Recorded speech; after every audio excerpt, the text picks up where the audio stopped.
Welcome, gentle listener, to Sleepy Facts. Here knowledge drifts softly into dreams and stories unfold at the pace of your breath. You've found a quiet harbour far from the noise of day, a place where curiosity rests its head and even the wind seems to whisper slower. Let your shoulders fall. Let the world outside grow dim. The night has arrived not to take, but to cradle. And somewhere within that hush, October is breathing. Listen. Do you hear it? That faint crackle of dry leaves underfoot, the long sigh of trees as they exhale their color, the low hum of the earth settling toward sleep. There's something ancient moving beneath this month, a rhythm older than language, the quiet heartbeat of time closing its eyes. It is here, in the soft turning of the seasons, that Halloween was born. Long before the name existed, before pumpkins' masks, or the sound of children laughing in the dark, there was only fire and sky. The Celts called this moment Samhain, summer's end, winter's beginning, the in-between. Imagine it, a field in Ireland, the last of the harvest stacked high, the horizon dressed in smoke. Men and women gathered around great bonfires, their faces painted orange by flame, their voices low, their prayers rising like sparks into the night. They believed the veil between worlds grew thin on this night, not as a warning, but as a chance for reunion. The dead were close, and the living welcomed them home. It wasn't a night of terror.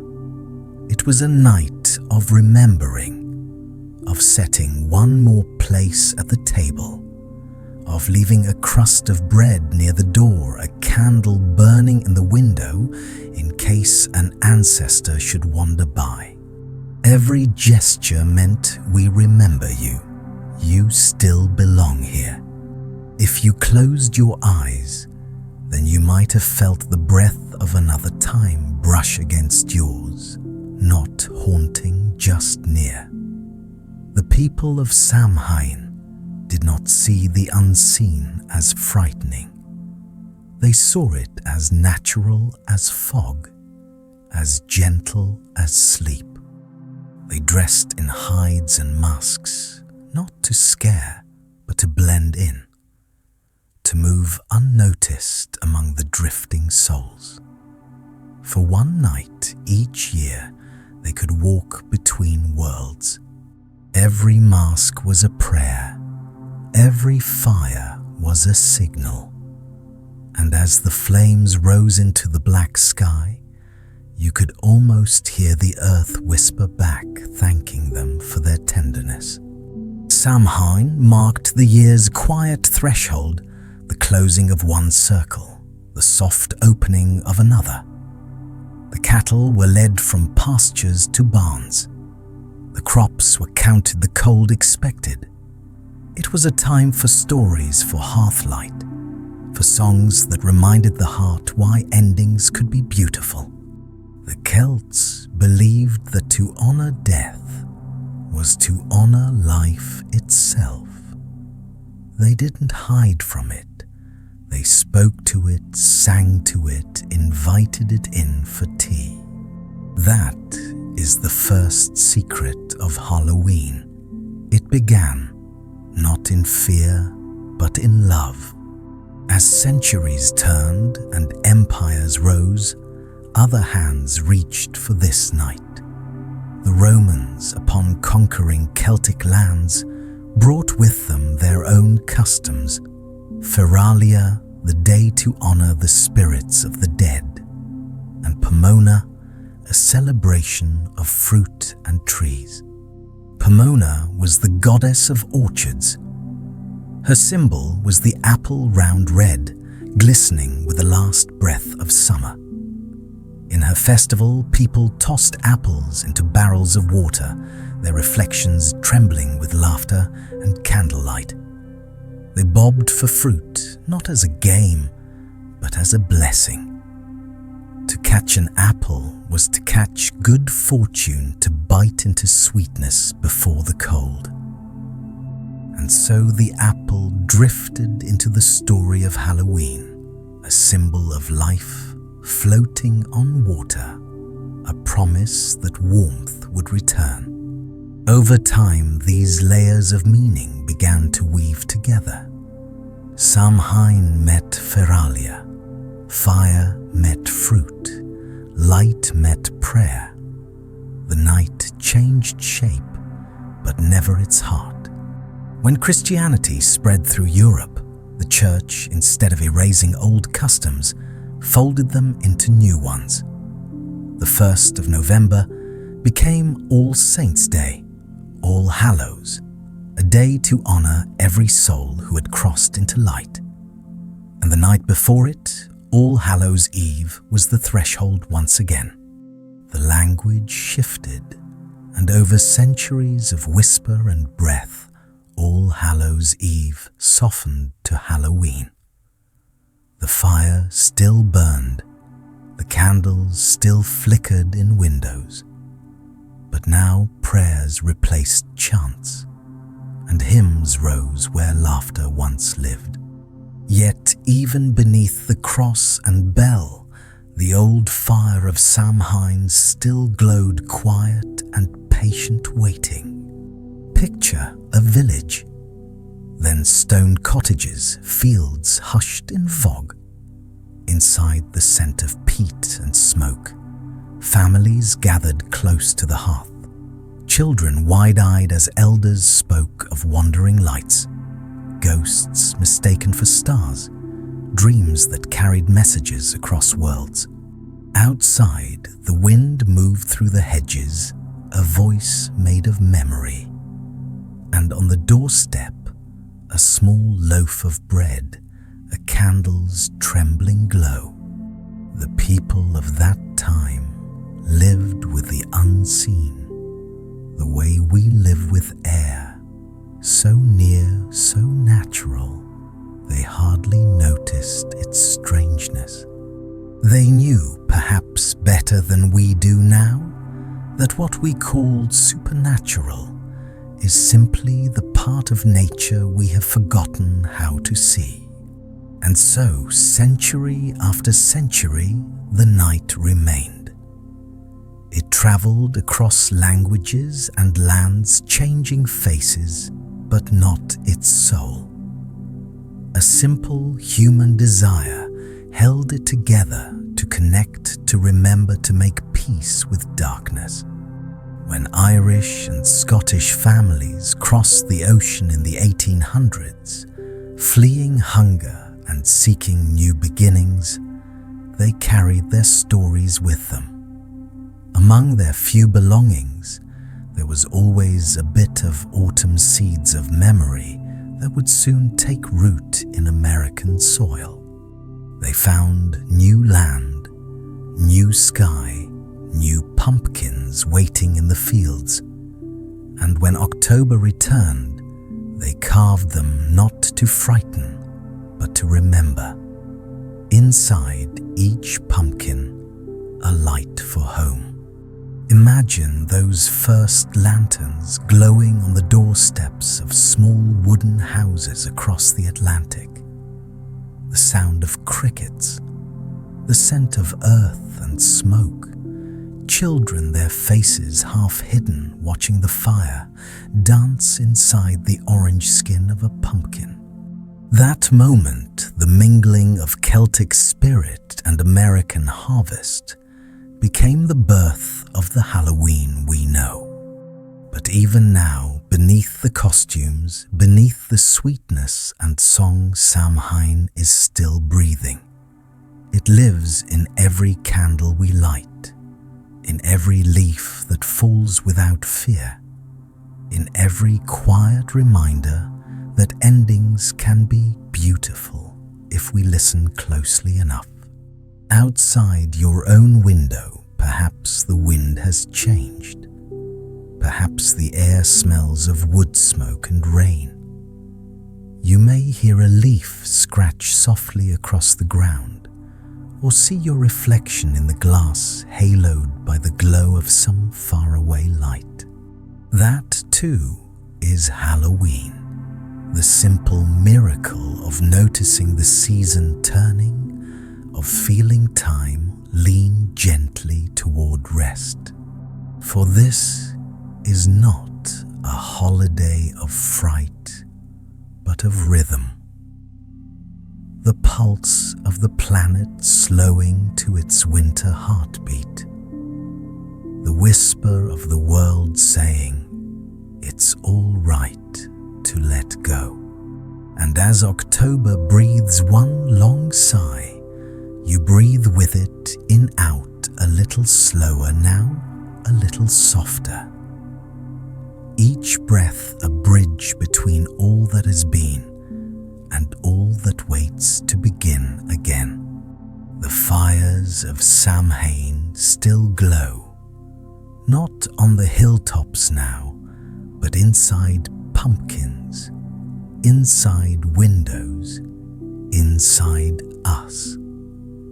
Every flame, no matter how small, remembers the great fires that once rose to meet the star.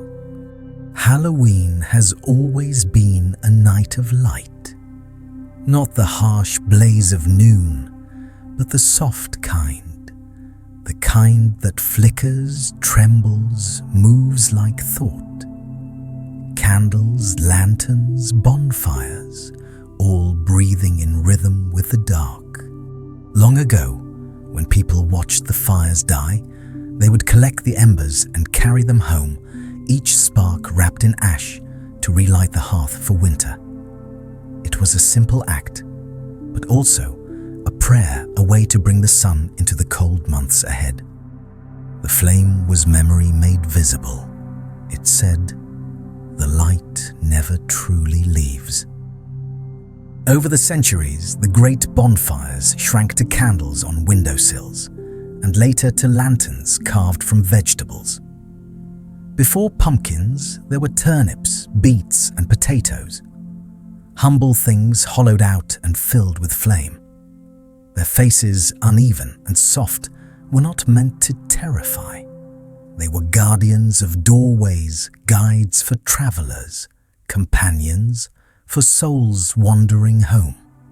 They told the tale of Jack, a trickster spirit, a wanderer denied both heaven and hell.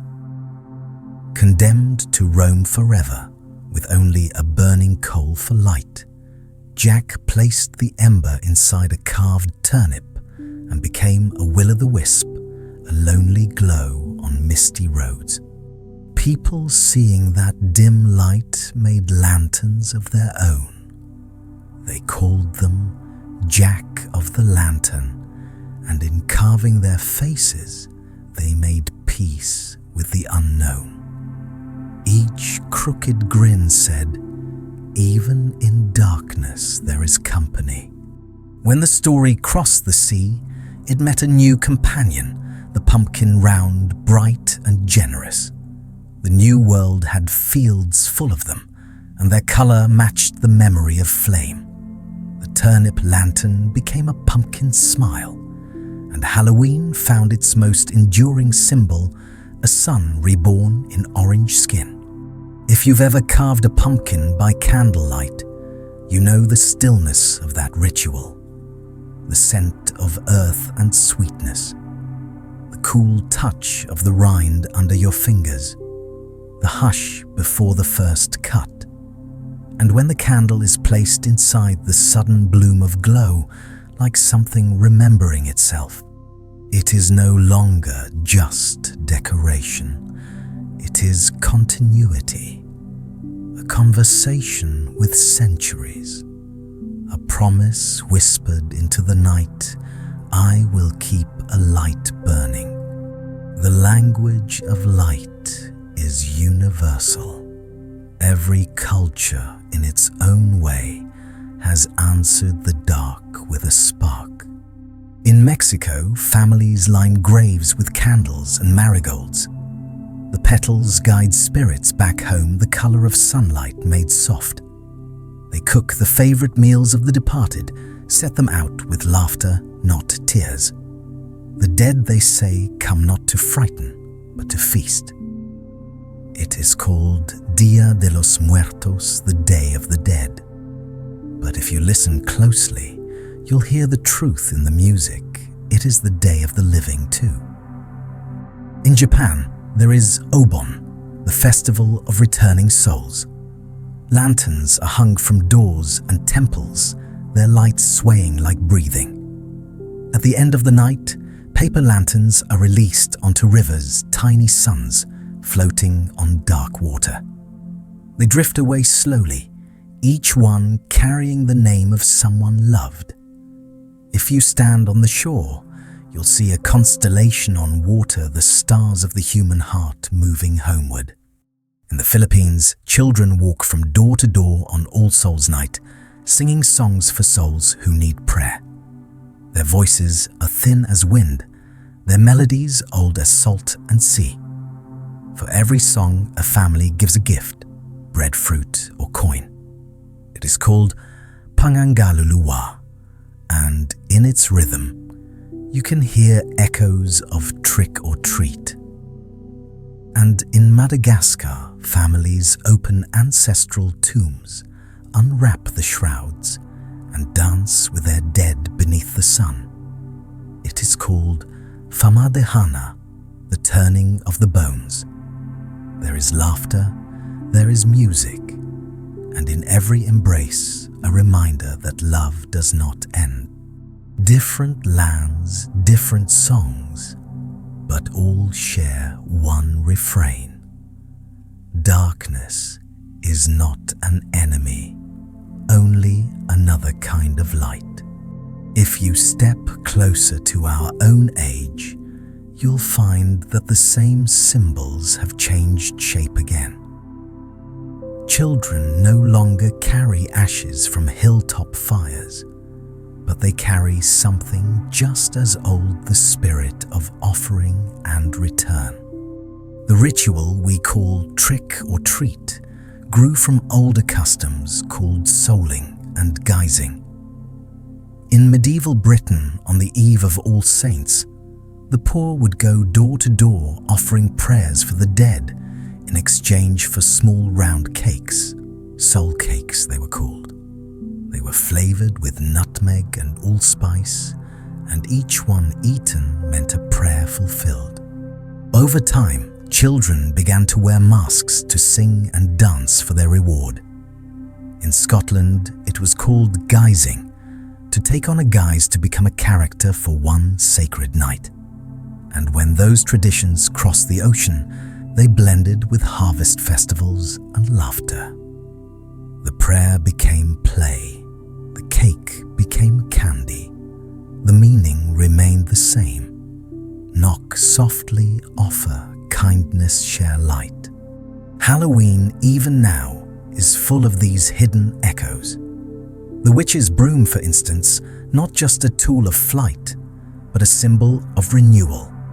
In old harvest rites, villagers would sweep their fields clean, brushing away the dust of one season to make room for the next.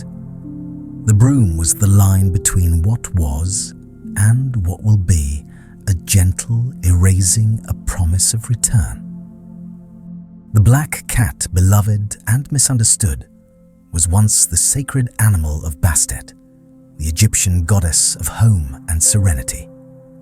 Later, in the shadows of Europe's fear, it became a symbol of mystery. But watch a cat at rest, the way it moves like a whisper, how its eyes hold entire nights within them. It is not bad luck you meet, but grace, walking quietly. Even the colors of Halloween, orange and black, speak their own language. Orange, the hue of fire and harvest, warms the mind, steadying the heart's rhythm. Black, the color of rest, tells the body to slow, to return inward. Together, they form balance life and sleep flame, and shadow pulse and pause. The world, perhaps without realizing, has been practicing meditation through color every October for centuries. The more you look, the more you see that every symbol, every sound, is really a way of speaking to time. The crunch of leaves beneath your feet, the glow of porch lights against the fog, the rustle of fabric as costumes pass by. All of them are the language of remembering, the same as it was 1,000 years ago, just softer now, spoken through laughter instead of prayer. We decorate our doors with ghosts, not to invite fear, but to make peace with it. We carve smiling faces into pumpkins, not to banish spirits, but to honor the ones that stay. We walk into the cool October night and call it celebration, but really it's communion. And in that communion, something gentle happens. We remember that we are brief, that our lights are small but shared, that someday we too will be part of the quiet that others light candles for. Yet there is no sadness in that thought, only softness. Because Halloween teaches what few holidays dare, that shadow and light are partners, not rivals. That to hold one is to understand the other.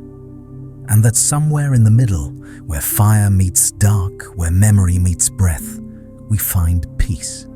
If you step outside now and breathe the October air, you'll feel it, the cool hand of the season on your cheek, the scent of wood smoke, the far-off murmur of voices. Maybe you'll see a candle burning in a window, or the slow blink of a porch lantern in the fog. That is the world's oldest message. You are not alone. The living and the gone are still part of one long conversation. And every light, no matter how small, is another word in that quiet, endless poem. So let the night deepen, let the candles tremble. You are watching the same ritual that has unfolded for 3,000 years. The same promise told again and again in flame and shadow, in laughter and breath. Halloween has changed its mask 1,000 times, but its heart has never stopped glowing. And as you sit here, bathed in soft orange light, you are keeping it alive. The memory, the warmth, the fire that remembers. Outside, the night breathes deeper. The streets are softer now, lined with flickers of orange and gold. Lanterns sway in the wind, their flames bowing and straightening again, like small hearts learning patience. A child's laughter drifts through the dark, a note of joy caught between candlelight and fog. Halloween tonight is alive.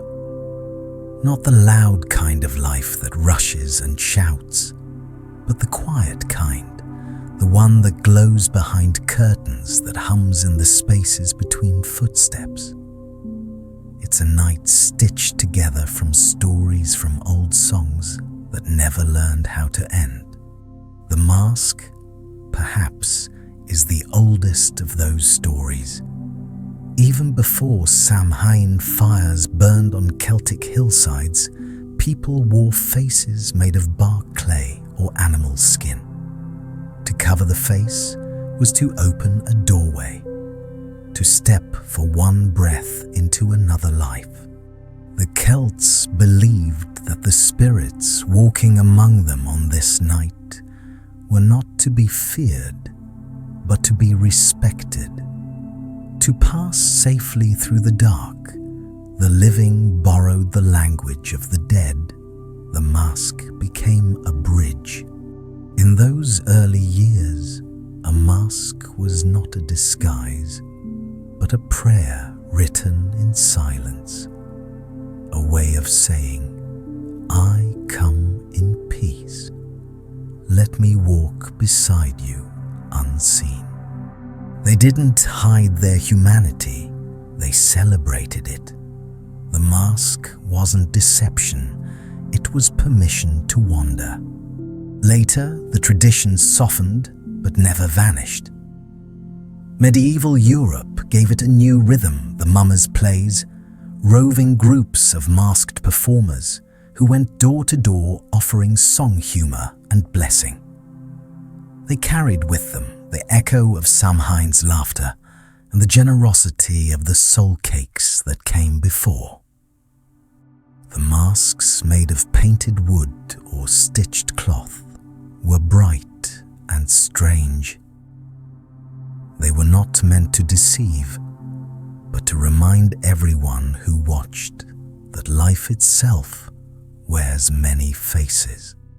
The villagers would welcome them, offering food, wine, and coins. In return, they received a story, a little flame of imagination to warm the winter. Centuries later, this same ritual mask's knocking reward would travel across the ocean and return to us as trick or treat. Close your eyes for a moment and imagine a small town under a modern October sky. Streetlights glow like tame stars. Children in costume drift between houses, their voices a constellation of laughter. A ghost made of an old sheet, a princess wrapped in tulle, a tiny witch carrying a plastic pumpkin full of candy. Each one is both ancient and new, walking a ritual older than history, made sweeter by time. They do not know the word Samhain, but they are keeping its heartbeat alive. Each knock, each smile, each handful of candy dropped into an open bag is an echo of 1,000 years of generosity, a quiet thread that ties the living to all who came before. And yet, behind the masks, something else glows a softer truth. To wear a mask is to step outside yourself to rest from your own reflection. In the safety of pretending, people discover something real, that identity is fluid and imagination is healing. Psychologists today might call it catharsis, but the Celts would have simply called it magic. A moment when you are free to meet the parts of yourself you never see in daylight. When you can whisper to your own shadow and find that it whispers back kindly. Every year, millions of people put on masks, and for one night they breathe easier, because the mask does not hide, it allows. It says, "Tonight you may be anything, and in being anything, you return to who you are." And so, the mask became symbol and story, a reflection of humanity's wish to dance with mystery. The same mystery found in other emblems of the night, the black cat, the owl, the bat, and the witch whose shadow has followed the moon for centuries. The witch, in her truest form, was never a villain. She was a healer, a keeper of herbs, a woman who knew how to listen to the earth. Her broom was not a weapon, but a symbol of balance used in rituals to sweep away the energy of the old, to make space for the new. She lived at the edge of villages where fields met forest, where the known met the unknown. In her company, people found medicine midwives and comfort. But fear, as it often does, twisted wisdom into threat. And yet, even that fear has softened now. Today the witch returns not as menace, but as memory, her power reclaimed through understanding. If you see a child tonight with a pointed hat and a plastic broom smiling beneath a crescent moon, you are seeing the full circle of myth. What was once feared, now loved. The cat, too, carries its old story quietly. In ancient Egypt, cats were guardians of grace, the protectors of home and spirit. Their goddess Bastet was not a goddess of war, but of rest, serenity, and hearth. It was only later in darker centuries that the cat's silent wisdom was mistaken for danger. But even now, as one crosses your path, you can feel the truth, not bad luck, but good company. And the bat, that strange, delicate navigator of the dark, it too was part of Samhain's tapestry. The great bonfires of old attracted insects, and with them bats. Their flight became a symbol of transformation, a creature that could see without eyes, that found its way through echo, a whisper guiding a whisper. In the language of sleepy facts, the bat is the lesson itself, that even in darkness we are never lost. We are simply listening differently. These symbols, the witch, the cat, the bat, the mask, all tell the same story. The world has always been a conversation between what we understand and what we don't. Halloween is that conversation made gentle. It is a night to walk the edge and find it welcoming. A night to look at the unknown and see not a threat, but a friend we simply haven't met yet. Now imagine, as the night deepens, a quiet street long after the children have gone to bed. Pumpkins glow on porches, candles flicker behind curtains. The wind moves gently through the trees, carrying the scent of sugar and smoke. There is no sound but the turning of leaves, no light but the pulse of 1,000 small flames. This is the truest Halloween. Not the noise, but the stillness that follows a soft exhale after centuries of breath. The moment when the human heart remembers what it came here to do, to wonder, to remember, to rest. In this stillness, if you listen closely, you might hear what the Celts once called thin places, the spaces where the world feels transparent, where time and memory share the same air. They are everywhere tonight in the candle flame, in the fog curling over the ground, in the rhythm of your own breathing. Through those thin places, the past hums quietly. You may not see it, but it feels like the air before snow calms, slow full of what might be. That is Halloween's gift to remind us that mystery is not something to solve, but something to share. It doesn't ask to be understood. It only asks to be noticed. And so, gentle listener, as the masks are set aside and the last candies rustle in their wrappers, remember that this night was never about fear. It was about connection to the earth, to one another, to the invisible. The fire may fade, but the glow remains in windows, in memory, in you. Halloween is a bridge. You have crossed it softly, and on the other side is the same world, just seen a little slower, a little kinder. So breathe again. The night is not ending. it is only deepening. The night stretches wider now. Across oceans and continents, the same moon hangs silver full and unhurried, watching different worlds dream the same dream. Halloween may have been born in the mist of Celtic fields, but its spirit has traveled far, slipping through centuries, changing its shape, learning new languages of remembrance. Wherever there is autumn, wherever there is longing, a version of this night quietly blooms. In Italy, when October fades into November, families bake small almond cookies called ossa dei morti, the bones of the dead. They are crisp, sweet, and shaped like memory itself. Children help knead the dough, their laughter mingling with the scent of sugar and cinnamon.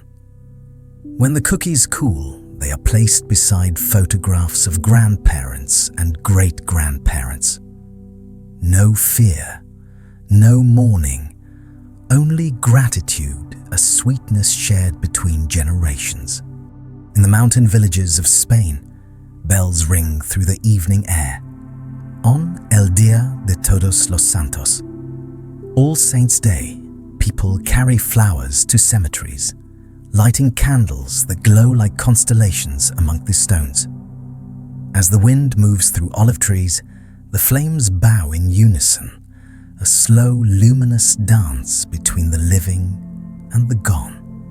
Travel farther north, and in Germany, the custom takes a gentler, quieter form. Families hide their knives before going to bed, not out of superstition, but out of tenderness, so that visiting spirits will not be harmed as they wander through the house. It is a night of careful kindness, the kind that trusts the unseen to be gentle. In Romania, where legends run deep into the soil, the air holds whispers of Dracula. Not the monster, but the myth of longing. In Transylvania, villages hold candlelit vigils in the shadow of old castles. People speak of courage and protection, but beneath the stories of bats and bloodlines, there is a quieter truth. These are tales about home, the desire to belong even in the dark. And under the same sky, half a world away, Mexico bursts into color. During Dia de los Muertos, marigolds spill like sunlight down every street. Altars bloom inside homes, covered in food photographs and bright paper cutouts. The smell of tamales and chocolate fills the air. It is not a funeral, but a feast. The dead are not mourned, but invited. The veil is not feared, but celebrated.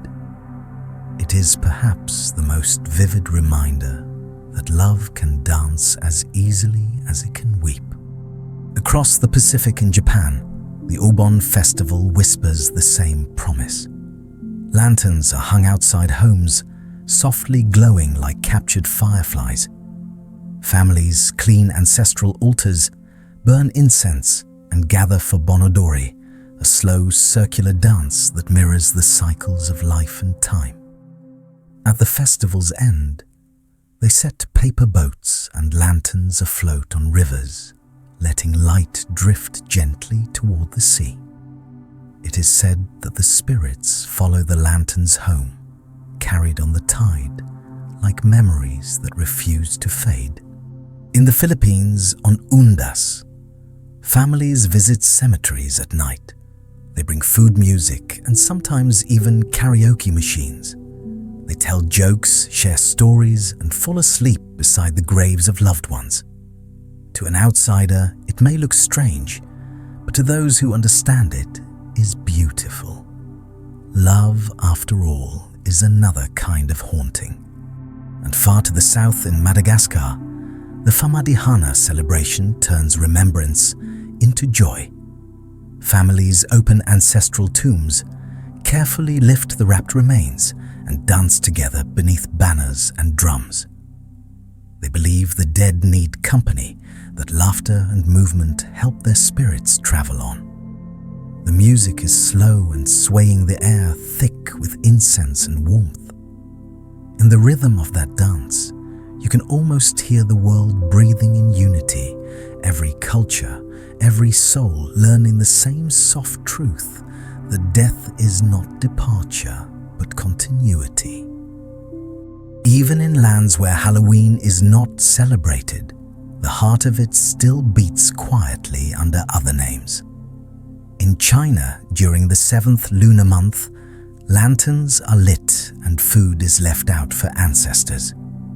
It is called the Ghost Festival, a time to feed the forgotten, to offer kindness to every wandering soul. In Vietnam, there is Vu Lan, the festival of filial piety. Children give thanks to their parents, light lotus candles, and release them on water to honor those who came before. Each floating flame is a wish, a memory, a gentle apology whispered downstream. Even in Thailand, the Phai Ta Khon festival turns spirits into celebration villages, where colorful masks and bells dancing through the streets to welcome friendly ghosts. There is laughter music and the same undercurrent that flows through every October night, the wish to make peace with what we cannot see. And then there are places where Halloween never quite took root. In the Middle East, the rhythm of the year moves differently, following the moon through holy months instead of seasons. In parts of Africa, ancestral reverence happens beneath the noon sun, not the twilight. And in some quiet corners of the world, the idea of ghosts and masks feels foreign, because their way of remembering is woven into every day not set aside for a single night. But even there, where the name Halloween is never spoken, the essence remains. Every candle lit for a loved one, every prayer whispered for those unseen, every pause before the cold is part of the same human tradition. It seems that every culture, no matter how distant, has found its own way to talk to the dark. Some with music, some with bread, some with silence, but all with tenderness. Halloween, for all its pumpkins and masks, is only one chapter in a global story, the story of how people learn to love what they cannot hold.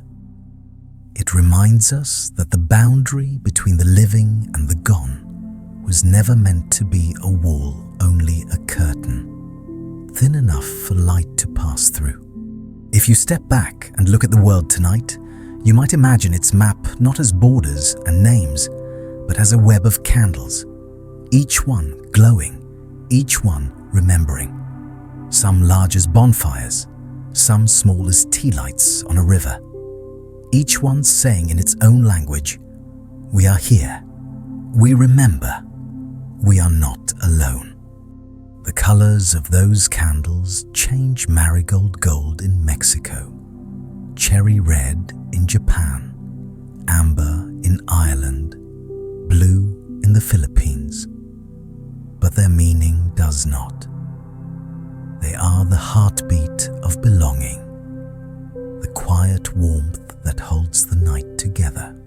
Think of how remarkable it is that a single night rooted in a single island's harvest thousands of years ago has become a global meditation. No government decreed it, no book prescribed it.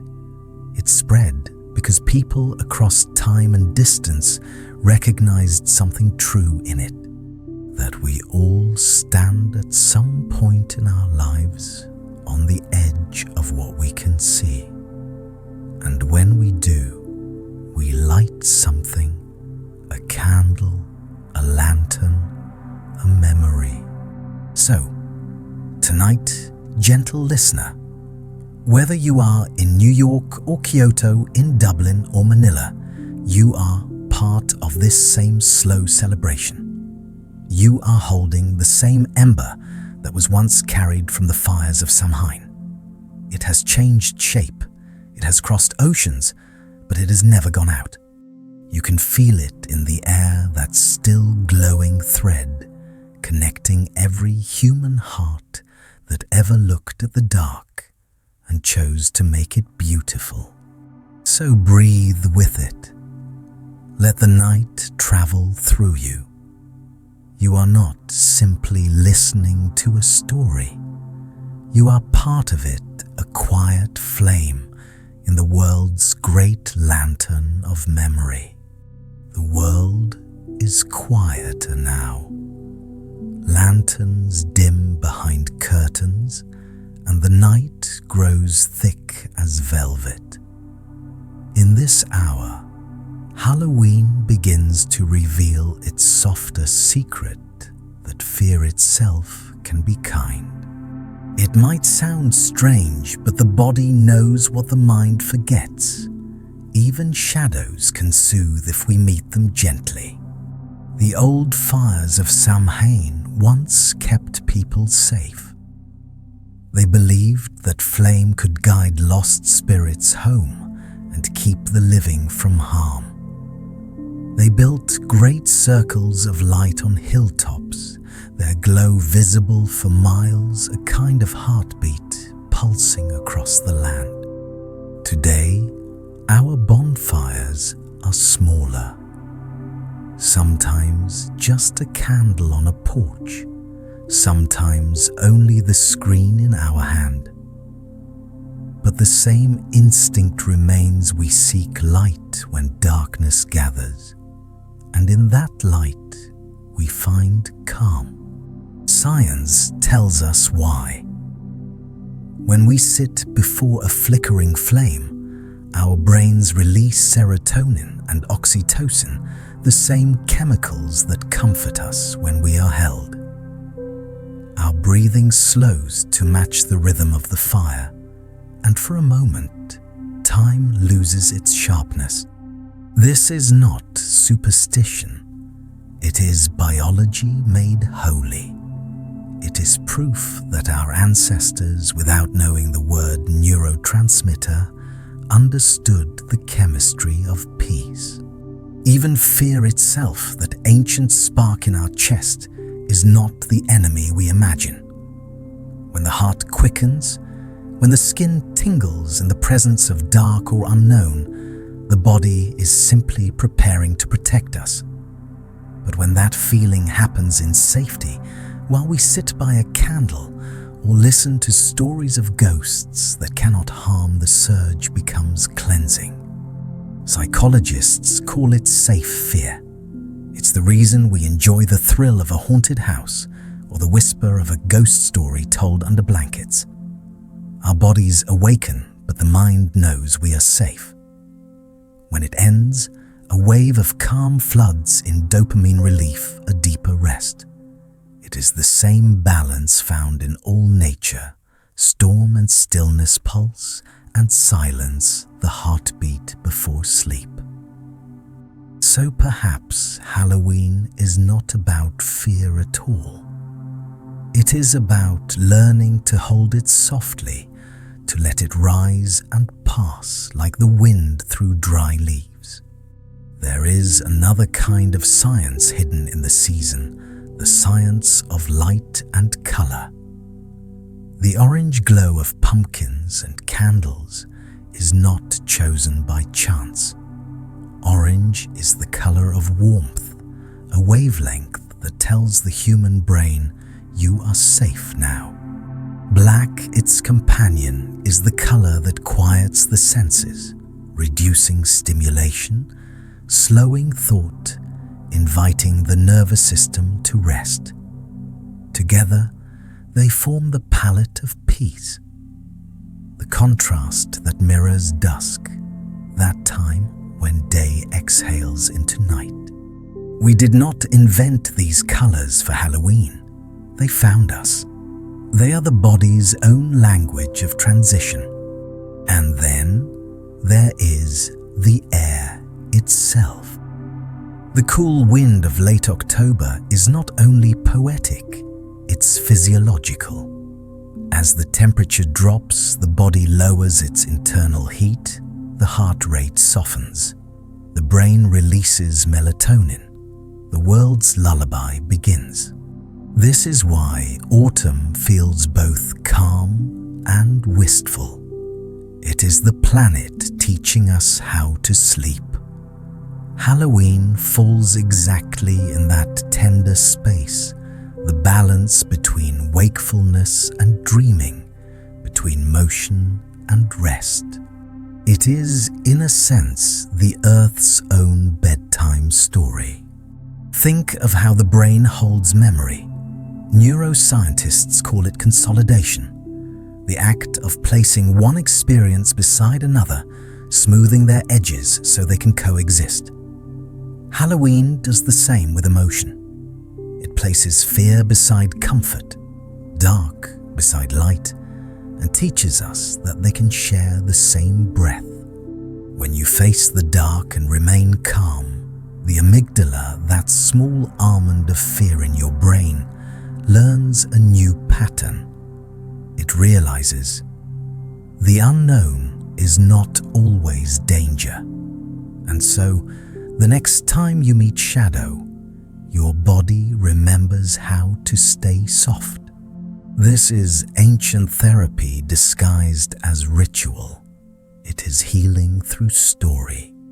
Our ancestors may not have used words like exposure therapy, but they practiced it nonetheless. By honoring the dark once a year, by dressing as spirits and walking through fog, they reminded themselves that life and death are neighbors, not opposites. And because of that ritual, they slept easier when winter came. They had already befriended the night. The witch, the cat, the bat, each of these symbols once carried fear. Now they teach resilience. The witch teaches intuition, trust what you cannot measure. The cat teaches patience, move quietly, strike only when needed. The bat teaches adaptability, find your way even when you cannot see. And all three whisper the same lesson: there is wisdom in darkness. Fear, when respected, becomes guidance. It shows us the edges of what we love. It reminds us to protect what matters. And when the moment passes, it leaves behind stillness. That stillness, that soft hush after the heartbeat slows, is the truest calm we know. There is too the psychology of community. Why do we gather for Halloween? Light candles together, walk beneath shared moonlight. Because the human nervous system is wired for connection. We calm each other by proximity, a phenomenon called co-regulation. A group sharing joy or ritual creates a collective rhythm of breath. Our heartbeats begin to sync, and the body interprets that harmony as safety. The Celts understood this without a name for it. They built great fires, not only for warmth, but to see one another's faces in the glow. Modern neuroscientists simply confirmed what they already knew: belonging is medicine. And so Halloween, even with its costumes and candy, is a form of quiet therapy. It lets us play with what scares us and laugh in its presence. It lets us gather in the night and remember that we are not alone in it. It teaches through 1,000 small gestures how to sleep with both eyes closed again. There is no other holiday quite like it, one that allows both laughter and shadow, both childlike joy and ancient reflection. It is in essence a rehearsal for peace. Look around this moment, even if only in your mind's eye. A candle flickers near the window, The room glows amber. Outside, wind moves through the trees. Each sound, each flicker, is the body of knowledge itself, science and story woven together. To feel fear gently is to remember that life's edges are soft. To sit with darkness is to understand illumination. And to breathe here tonight is to join every ancestor who ever sat before fire and watched the flames write the language of calm across the dark. So let this knowledge settle into you like warm tea before sleep. Your body is ancient, older than language, and it remembers the meaning of October. It knows how to rest when the light grows low.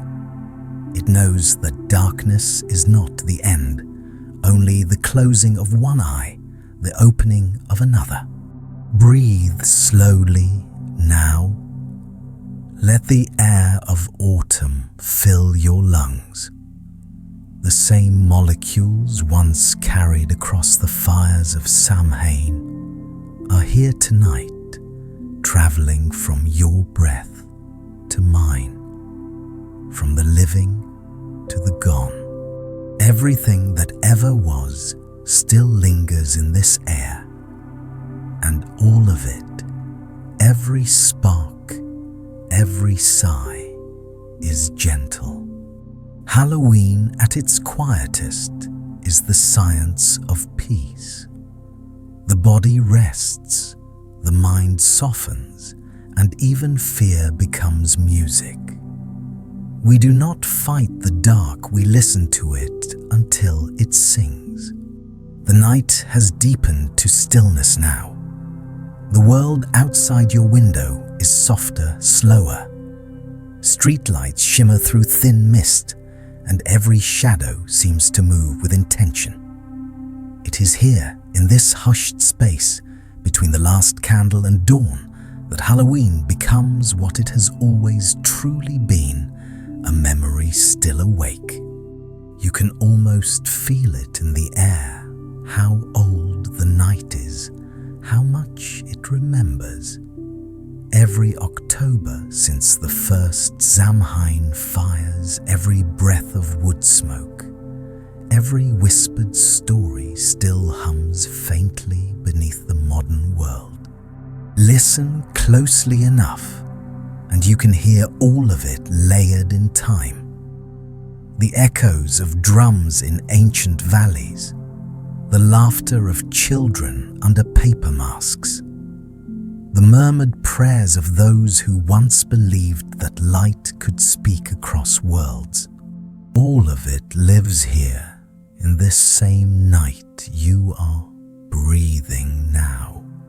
Halloween was never meant to end when the candles burned out.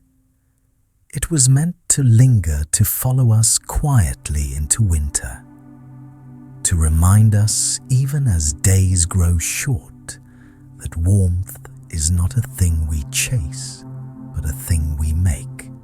In every culture, the story returns to the same shape: light, shadow, return. A cycle so old the stars themselves have memorized it. Every year the planet tilts away from the sun. Every year the nights grow longer. And every year we answer that tilt with small human brilliance, fire song companionship. We do what we've always done, turn darkness into belonging. Think of how it feels the morning after Halloween. The streets are quiet. Pumpkins rest on porches, their smiles softened by dew. Candy wrappers glitter in the grass like tiny offerings. The air smells faintly of wax and rain. And though the celebration is over, something remains, a tenderness that hums beneath the silence. That's the part no one names. The quiet aftermath. The moment when the ritual folds itself away, but its warmth lingers like a ghost of light. That too is part of the ceremony, because remembrance does not need noise. It needs only attention. Halloween, at its gentlest, is a meditation on impermanence. Every flame flickers, every leaf falls, every mask is lifted to reveal the same familiar face beneath. But rather than mourn these endings, the night teaches us to admire them, the elegance of transience, the way light bows gracefully to the dark. In Japan, they call this mono, no, aware the bittersweet awareness of passing beauty. It is the sigh you feel when a candle burns low, the ache in watching the last firefly fade. It is not sadness, but gratitude that we were here to see it at all. That is the hidden emotion of Halloween, not fear, not joy, but acceptance. The modern world often forgets this part. It fills the night with noise music, costumes glitter, and yet, even through the laughter, the old rhythm persists. Every porch light, every flicker of orange and black is a heartbeat echoing that same ancient truth: we live because we remember, and we rest because we trust the dark to hold us. Halloween, in its modern form, is simply a new language for the same prayer. It is the world's way of saying to itself, I am not afraid of what I cannot see. I will light one more candle anyway. Some people in faraway places don't call it Halloween at all. Some do not celebrate it outwardly. And yet, when they pause at twilight and think of those they've lost, when they feel that faint ache of nostalgia as seasons shift, they are celebrating it too. Without pumpkins or masks, without names or rituals, only the quiet instinct that we are made of memory. It does not matter what you call it. It is the same night, the same moon, the same thin place between worlds. Close your eyes, gentle listener. Imagine the earth turning slowly under your feet. It spins through a vast dark sea of stars, each one a candle lit by another world's dream. From above, you would see the continents shimmer faintly, a web of light stretching from one horizon to the next. That is humanity, seen from afar, a constellation of small kindnesses. Each lantern, each porch, light each quiet act of remembrance, a pulse of meaning in the night. We are all of us, lanterns of memory, each carrying our own small flame through the corridors of time, each burning with the warmth of those who came before. And when we place our light beside another's, the dark does not disappear, it becomes beautiful. The science of the universe tells us that energy is never lost, only transformed. Perhaps that is all the old stories ever meant. That no life, no love, no flicker of laughter or thought is ever truly gone. It only changes form, travels elsewhere, finds another vessel to glow within. So when you think of ghosts tonight, think of them kindly, not as apparitions, but as echoes of warmth moving through the air. The warmth of the grandmother who sang to the fire, the friend who once carved a pumpkin beside you, the stranger whose story reached your heart and stayed. They are not far away. They are the breath inside your own breath. Perhaps that is why Halloween soothes us, even when it speaks of endings. Because somewhere deep within, we understand that the story doesn't stop there. that lifelike flame keeps passing itself along from candle to candle, from century to century, from you to me. And every time we light a lantern or whisper a name or tell a story beneath a pale October moon, we become part of that unbroken chain of keeping. We become the keepers of calm knowledge. So, as the last hours of Halloween fade and the horizon begins to pale, let yourself rest. Let the fire within your chest slow to the same rhythm as the earth turning. The veil that seemed thin a moment ago is simply the dawn arriving, the world remembering to wake. But something stays with you.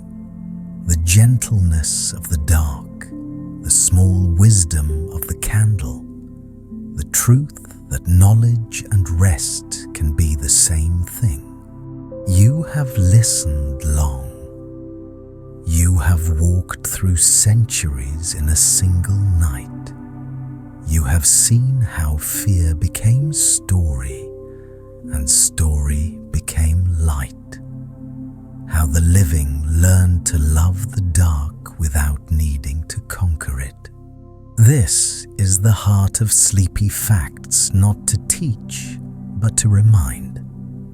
That knowledge can be gentle, that learning can lull you into calm, that even in the deepest night the mind can rest in wonder. So gentle listener, close your eyes. Let October's breath move through you one last time. Let the night fold you in its long memory. You are safe. You are seen. You are part of the story that never ends. The soft story told by fire and shadow, by science and dream by all who ever lit a candle and waited for morning. The flame trembles, then steadies, then slowly fades. And in that final glow, the whole world exhales. Good night, kind soul. May your dreams be gentle, your mind quiet, and your heart a lantern in the long remembering night. The story rests here. Thank you for listening. This has been Sleepy Facts, Calm Knowledge for Sleepy Minds.